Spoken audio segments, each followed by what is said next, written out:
Scott Pilgrim versus the World. Does this movie have the greatest and most overlooked intro of all time?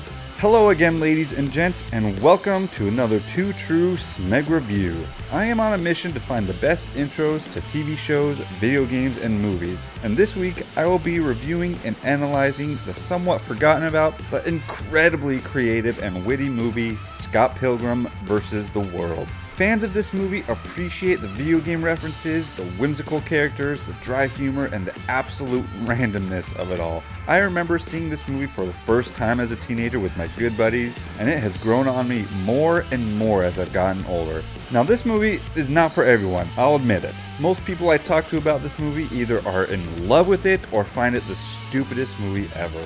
While I believe it is one of the most creative and clever movies ever made, the purpose of my review is not to discuss the movie as a whole, but rather the first 3 minutes, or rather the intro. I am fascinated with the introductions because they can either make or break an audience's commitment to the movie. If the first few moments are just absolute garbage, then it leaves a bitter taste in our mouth and we may not enjoy the rest of the movie as much. On the flip side, however, if the intro of a movie is mind-blowing, then the creators of the film have a much better chance of getting our buy-in to the movie. That's not to say the rest of the movie can't be crap, because it absolutely can be, but just like how your English teacher back in high school taught you over and over again to have an amazing first paragraph to pull readers into your writing, so too must the filmmakers have an amazing first few minutes of the film. So how does Scott Pilgrim vs. the World fare? Regardless of how the movie is as a whole, is the intro at least intriguing? Does it make us curious about what the rest of the story is about? Is it a good intro? Well, today we're going to find out, and to find out, we're going to be narrowing everything down from the intro into 3 different categories. If you haven't seen my videos yet, those categories are the music, the storytelling, and how captivating the intro is as a whole. We will be giving each of these categories a score out of 10, then adding all of these scores up to get a final average score. And if there's something else about this intro that those categories just don't cover, then I will be awarding bonus points as well. Strap in, folks, because this will be perhaps my most in-depth review yet. Anyways, that's enough for an intro to my review of an intro. Let's get into it.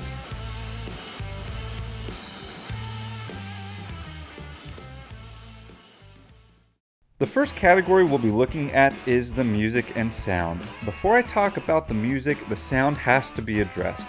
For those of you who are even casual video game fans, there are many sound references to video games within the first 3 minutes of the movie that you may recognize. From the very beginning, the Universal Studios song is changed into like a 1980s retro video game theme, and there are also several Legend of Zelda references from when the camera pans from the sky into the house, and all throughout Scott and his friends' conversation.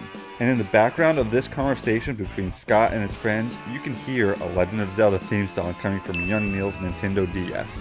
It's a brilliant and clever usage of video game sounds that nerds like myself geek over and find amusing, making this opening sequence that much more entertaining. However, whether or not you're a video game nerd is really irrelevant to the effect these sounds play. Right from the get-go, these sounds let us know as an audience, even those who are casually watching, that this movie is set in a video game-esque world. Truly a brilliant usage of sounds within the first 2 minutes of the movie. Now let's get into the music, something that really makes or breaks an intro for me personally. It isn't until about 2.5 minutes into the movie that we get our first taste of what the music is like in this movie, and boy, as soon as the drums, guitar, and bass kick in, this intro is on a completely different level. Whatever silly gags and bits of comedy we've seen already up to this point are forgotten about for a brief moment, while the sex bombs open up with a hit piece. I mean, forget the copyright issues for a second. Let me just play the first 30 seconds for you, and I'll let the music do all of the talking.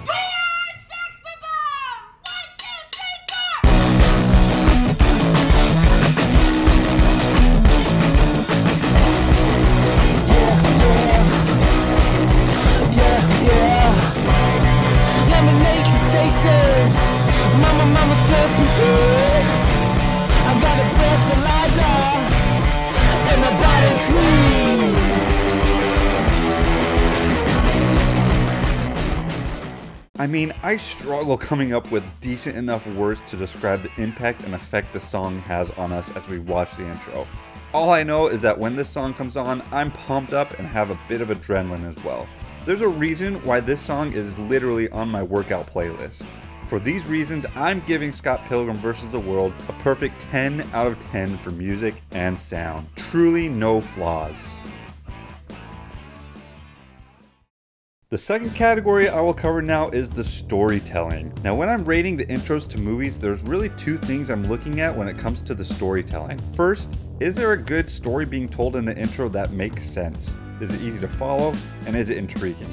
And second, is a story being told a good segue into what the rest of the movie has to offer? Now, it does set us up for success in understanding what we need to know in order to follow and enjoy the rest of the movie. We understand that Scott and his friends are a bit nerdy, especially Scott, and that Scott thinks he's the shiz because he's dating a 17-year-old. We gather that Steven Stills is a bit high-strung, Kim is a straight-faced, no-nonsense gal, and that young Neil is a bit clueless. When it comes to the second question of whether or not the intro sets us up for what is to come later on, in one aspect, it totally does. The intro is full of random sounds, comments, and out-of-nowhere funny graphical displays, exactly like the ones we see in video games. Because of the random nature of this movie, we get a pretty good idea and feeling that there's going to be a lot more random and silly moments throughout the rest of the movie, which is exactly what we get later on. But in another sense, it can leave some audience members confused on what to really expect from this movie, wondering whether there's really even a purpose. For example, if Scott's dating a 17-year-old is really an important fact to remember, and whether everyone else's stats are significant.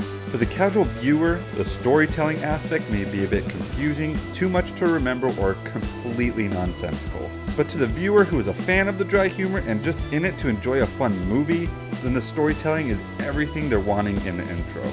After taking all of these things into consideration, the final score we will be giving Scott Pilgrim vs. the World for storytelling is 7 out of 10. And finally, the last category, how captivating is the intro? Usually when I think about a captivating intro, I think about scenes that have a lot going on, which almost forces us to stay engaged because we're trying to keep up with all the stimulation that's going on. But that's not the case here at all, which is okay because what Scott Pilgrim vs. the World does to keep us genuinely entertained within the first 3 minutes works. We're not overstimulated by tons of action or with an intense sequence, but instead, we're invited into a casual chat around the table. While in any other situation, this may seem like a very boring scene, the dialogue, the stat graphics, the silly music, and the comical situations keep us amused. I mean, look at all of the silly and funny things that happen in this short period of time. Scott talks and responds to Neil's question in a very feminine way, but is trying to act masculine at the same time by bragging about his girlfriend. Scott, being a gentleman, is kindly taking his girlfriend's coat for her, as you can clearly see here. And young Neil's response to Knives' question when she asks him what he plays is just flat out hilarious, as we can see that young Neil is a bit of an airhead.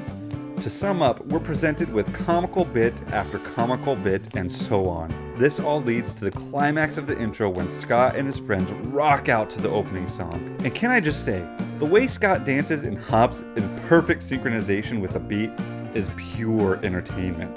How can we not be captivated right from the get-go? The only tiniest little knock I would give is that the first few moments after Knives walks into the room gets a bit stale. However, any boredom one has 2 minutes into the movie is completely obliterated into thousands of pieces as soon as the music kicks in. For these reasons, I will be giving 9.5 out of 10 for Scott Pilgrim vs. the World for being a wonderfully captivating intro. So in conclusion, our final total score we will be giving Scott Pilgrim vs. the World is 26.5 out of 30, which averages out to 8.83 out of 10. An amazing score for a movie intro. Now remember, this rating is purely based on my own opinion, so you're more than welcome to disagree, and if you do, let me know why. I really am curious, and I would love to hear your comments. To close it all out, all I would like to say is that one of these days, I will be making a video detailing the top intros to movies of all time, and this one will easily make it extremely high on my list. Well, thanks again for sticking around for another SMEG review. If you like the content, please go ahead and leave a like and consider subscribing for more similar content. Until next time.